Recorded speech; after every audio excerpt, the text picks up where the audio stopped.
पूजा और सीमा तो सगी बहनें हैं।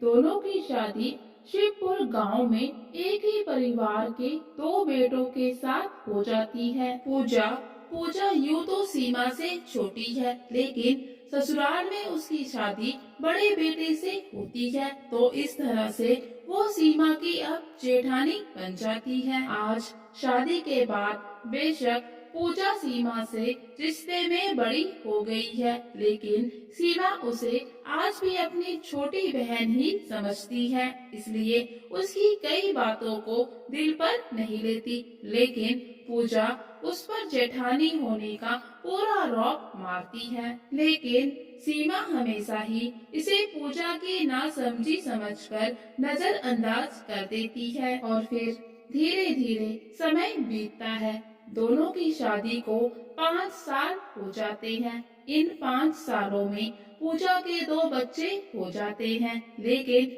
सीमा सीमा के अभी तक कोई संतान नहीं है। सीमा को संतान ना होने की वजह से अक्सर अपनी सासू माँ और आसपास की औरतों से ताने सुनने को मिलते थे, लेकिन सीमा कभी भी इन सब बातों से निराश नहीं होती थी। उसको भगवान पर पूरा भरोसा था कि एक न एक दिन उसकी गोद भी जरूर भरेगी। सीमा सीमा पूजा के बच्चों से बहुत प्यार करती थी। वो उनको तरह तरह की चीजें बनाकर खिलाया करती थी। सीमा जब भी घर के काम निपटा लेती तो अपना सारा समय बच्चों के साथ ही बिताती। वो बच्चों को छोटी छोटी और प्यारी प्यारी मूर्तियाँ बनाकर देती और उनके खाने के लिए हमेशा ही कुछ न कुछ नया बनाती। बच्चे भी सीमा से बहुत प्यार करते। वो उसे कभी चाची कह के पुकारते तो कभी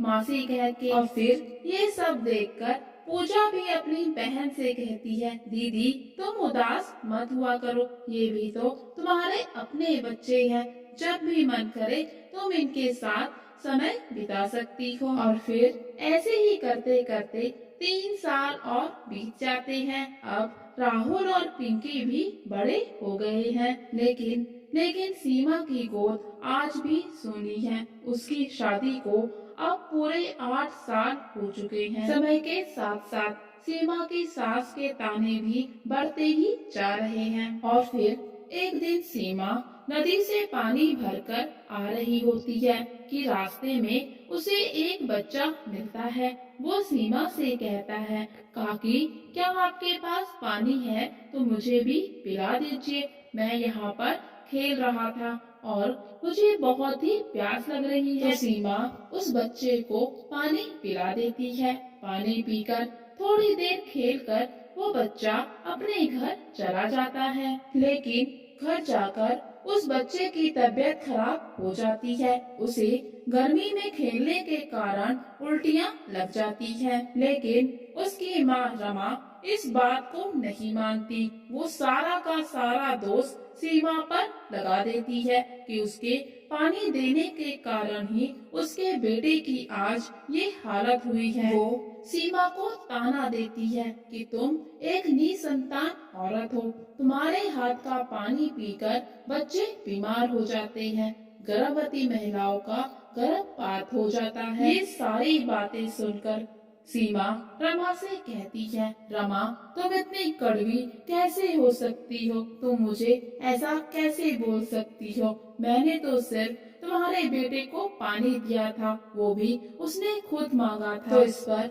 रमा कहती है कि वो तो बच्चा है, सही गलत की समझ उसमें नहीं है, लेकिन तुम तो बड़ी हो, तुम में तो सही गलत की समझ है। तुम्हें खुद उसे पानी के लिए मना कर देना चाहिए था। अगर तुम उसे पानी ना पिलाती तो मेरा बेटा आज बीमार नहीं पड़ता। ये सब बातें सीमा को सुनाकर रमा वहाँ से चली जाती है। रमा के जाने के बाद सीमा की सास भी उस पर तानों की बरसात कर देती है। वो सीमा को बहुत सुनाती है कि तुम्हारी वजह से उसके बेटे की जिंदगी भी खराब हो गई। तुम उसे छोड़कर चली क्यों नहीं जाती? तुम चली जाओगी तो मैं अपने बेटे की की दूसरी शादी करूंगी। सास की ये सब बातें पूजा भी सुन रही होती है तो वो सीमा का पक्ष लेते हुए अपनी सासू माँ को कहती है, तो क्या हुआ अगर दीदी की कोई औलाद नहीं है, मेरे बच्चे भी तो दीदी के ही है ना। पूजा आगे ये भी कहती है कि रमा के बेटे की तबीयत दीदी के पानी पिलाने की वजह से खराब नहीं हुई है, वो अपने आप से ही बीमार पड़ा है। और फिर जब रात में सीमा का पति केशव घर आता है और उसे सारी बातों का पता चलता है तो वो सीमा को कहता है, सीमा चलो हम कहीं दूर चलते हैं, कहीं दूर चलकर रहेंगे जहाँ तुम्हें इन सभी लोगों के ताने सुनने को नहीं मिलेंगे। तो सीमा कहती है, नहीं नहीं, कैसी बातें करते हो, मैं आपको आपके परिवार से अलग नहीं कर सकती। सीमा अपने पति केशव से ये भी कहती है, अगर उसको संतान की चाहत है तो वो दूसरी शादी कर सकता है, वो उसे नहीं रोकेगी। वैसे भी माँ जी तो कब से आपकी दूसरी शादी कराना चाहती हैं। सीमा की बात सुनकर केशव सीमा से कहता है, सीमा ये सब बोलकर तुमने तो मुझे बहुत ही छोटा कर दिया और खुद बहुत बड़ी बन गई, जो अपने पति से कह रही हो कि तुम दूसरी शादी कर लो। तो फिर आगे केशव सीमा से पूछता है, सीमा अगर कल के दिन मुझे कुछ हो जाए, कोई बीमारी लग जाए, मेरे शरीर का कोई हिस्सा कट जाए तो क्या तुम मुझे छोड़ दोगी, दूसरी शादी कर लोगी। तो इस पर सीमा कहती है, कैसी बातें करते हो, मैं आपके सिवा किसी और के बारे में कभी सोच भी नहीं सकती। तो फिर केशव कहता है, फिर तुमने मुझसे कैसे कह दिया कि तुम दूसरी शादी कर लो। सीमा मैं दूसरी शादी किसी भी कीमत पर नहीं करूँगा, तुम मेरी पत्नी हो और हमेशा तुम ही रहोगी, फिर चाहे हमें संतान हो या फिर ना हो। और फिर जब अगले दिन सीमा पानी लेने जा रही होती है तो सीमा की सास उसे रोक देती है और कहने लगती है, आज के बाद तुम घर के बाहर नहीं जाओगी, घर के बाहर का कोई भी काम नहीं करोगी, पानी पूजा लेकर आ जाएगी, ना जाने तुम पानी लेने जाती हो या फिर गली मोहल्लों के बच्चों को पानी पिलाकर उन्हें बीमार करने जाती हो। तो फिर उस दिन के बाद पूजा पानी लेने नहीं जाती, अब पानी लेने के लिए पूजा जाती है और सीमा घर पर रहकर घर के काम करती है। एक रोज जब पूजा पानी लेकर वापस आ रही होती है तो उसको गांव की कुछ औरतें मिलती हैं जो पूजा से 2 घड़ी बैठने को कहती है। तो पूजा उनकी बात मानकर बैठ जाती है। फिर बातों ही बातों में गांव की औरतें पूजा को कह देती है कि पूजा, माना कि सीमा तुम्हारी अपनी सगी बहन है, लेकिन तुम ये बात मत भूलो कि वो एक निसंतान औरत है, उसका साया भी तुम्हारे बच्चों के लिए बिल्कुल ठीक नहीं है। उन दोनों की बातें सुनकर पूजा उन पर गुस्सा हो जाती है और कहने लगती है, तो क्या हुआ अगर दीदी की कोई संतान नहीं है तो इसमें इसमें बेचारी दीदी का क्या कसूर, अगर भगवान ने उन्हें कोई संतान नहीं दी। दीदी दीदी मेरे बच्चों से बहुत प्यार करती हैं और बच्चे भी मुझसे ज्यादा उन्हीं के पास रहते हैं, वही बच्चों का ध्यान रखती हैं और फिर वो वहाँ से घर आ जाती हैं। लेकिन कहीं ना कहीं पूजा के दिमाग में भी उन औरतों की बात घूमने लग जाती है और फिर अगले दिन पूजा की बेटी पिंकी की तबीयत कुछ खराब हो जाती है। पिंकी को देखकर पूजा की सास उससे कहती है, तुम्हें मैंने कितनी बार कहा है कि उस सीमा से अपने बच्चों को दूर रखो, लेकिन तुम कभी भी मेरी नहीं सुनती। देख लो अब पिंकी की तबीयत भी खराब हो गई। और फिर जब पूजा पानी भर के वापिस आती है तो वहाँ पर फिर से उसे गांव की वो 2 औरतें मिल जाती हैं जिनको पिंकी की तबीयत के बारे में पता है और वो पूजा से कहती है, अरे पूजा कैसी हो तुम और पिंकी कैसी है, सुना है पिंकी की तबीयत ठीक नहीं है और फिर से कहती है कि हमने तुम्हें कहा था ना, अपनी बहन सीमा से बच्चों को दूर रखो, लेकिन तुम किसी की भी नहीं सुनती। अब देख लिया नतीजा क्या हुआ, पिंकी बेचारी बीमार पड़ गई। लेकिन इस बार पूजा उन्हें कुछ भी नहीं कहती, चुपचाप वहाँ से घर आ जाती है। पूजा घर आकर सीधा रसोई में जाती है तो देखती है कि सीमा बच्चों के लिए खाना बना रही है। तो वो सीमा से कहती है, दीदी आज से आप बच्चों के लिए खाना ना बनाएं, मैं खुद बच्चों के लिए खाना बनाऊंगी। पूजा सीमा से ये भी कहती है कि वो बच्चों से दूर रहे, खासकर पिंकी से, क्योंकि पिंकी की तबीयत ठीक नहीं है। और फिर धीरे धीरे पूजा का व्यवहार सीमा के प्रति बिल्कुल बदल जाता है। वो बच्चों को सीमा से दूर रखती है। सीमा समझ जाती है कि पूजा भी अब उसको मनहूस समझने लगी है, इसलिए वो खुद ही बच्चों से दूर हो जाती है। सीमा पूजा का ये व्यवहार बर्दाश्त नहीं कर पाती। वो अपने पति केशव से कहती है, सुनो जी, आप मुझे यहाँ से कहीं दूर ले जाइए। लोग मुझे ताने देते हैं तो मैं बर्दाश्त कर लेती हूँ, लेकिन खुद की अपनी बहन का ऐसा व्यवहार मैं बर्दाश्त नहीं कर सकती। मैं नहीं चाहती कि पूजा और बच्चे मुझसे नफरत करें। और फिर अगले ही दिन केशव और सीमा घर छोड़ देते हैं।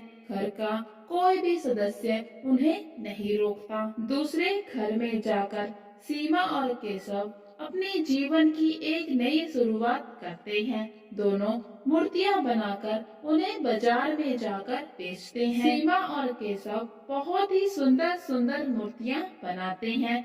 उनकी बनाई हुई मूर्ति बाजार में बहुत ही महंगे दामों में बिकने लग जाती है। और अब केशव और सीमा के बहुत ही अच्छे दिन गुजरने लगते हैं। लेकिन दूसरी तरफ केशव के छोटे भाई नरेश का काम बिल्कुल भी अच्छा नहीं चल रहा होता। वो बहुत ही तंगी से गुजर रहा होता है। एक समय तो इतना बुरा आता है कि उसके घर में खाने के लिए एक दाना भी नहीं होता। पूजा बहुत परेशान हो जाती है कि वो अब बच्चों को क्या खिलाएगी। पूजा बच्चों को भूखा प्यासा नहीं देख पाती, तो वो गांव की कुछ औरतों के पास मदद के लिए जाती है और उनसे खाने के लिए कुछ अनाज मांगती है।